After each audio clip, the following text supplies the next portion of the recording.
Hello everyone! A day in my life is Germandel Vlog. As a small content creator at age of 30, mapapasabi ka talaga ng I for the go!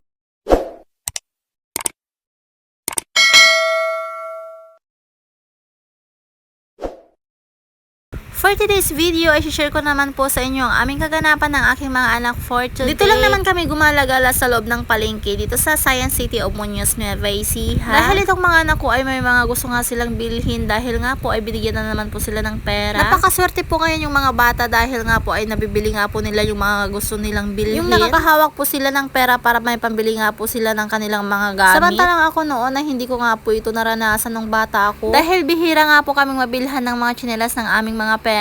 Minsan nga yung tsinelas ko kahit putol na nga po yan ay nilalagyan ko nga po ng alambre para may karugtong at mapapangkinabangan pa nga. Tinitiis ko na lang yung ganong tsinelas hanggat sa hindi po ako mabilhan ng mga magulang ko ng bagong tsinelas. Ganon po kasi kahirap ang aming buhay. At syempre pati ngayon ay mahirap pa rin po kami, wala pong pinagbago. Pero ngayon ako na nga po yung nagkaroon ng pamilya ay hindi ko po ipaparanas sa mga anak ko yung mga naranasan ko nung bata ako. Dahil danas ko po talaga yung sobrang hirap ng buhay noon, kaya ayaw ko pong iparanas sa mga anak ko yun. Fast forward na nga po tayo, after nga po namin nakabili ng tsinelas ng aking mga anak ay bumili na naman po sila ng kanilang mga panty. Dahil yung mga ibang panty nga po nila ay talagang butas-butas na nga. Kaya sabi ko deserve naman po nila mabilhan ng kanilang mga gamit na bago dahil masisipag naman po sila. Kaya hinayaan ko na nga lang po sila mamili ng kanilang mga gustong color ng kanilang mga panty. At eto na naman po tayo, may share ko na naman po sa inyo, samantalang ng bata po talaga ako ay hindi po ako nagkakaroon ng mga bagong panty. Talagang napakabihira lang po kami bilhan ng mga gamit ng aming mga magulang. Kung hindi po butas yung aking panty nung bata ako ay may mga tas-tas na rin. Hanggat sa pwede pang maisuot ay hindi ko po talaga yun itinatapon. O di kaya hindi na nga lang po ako nagpapanty.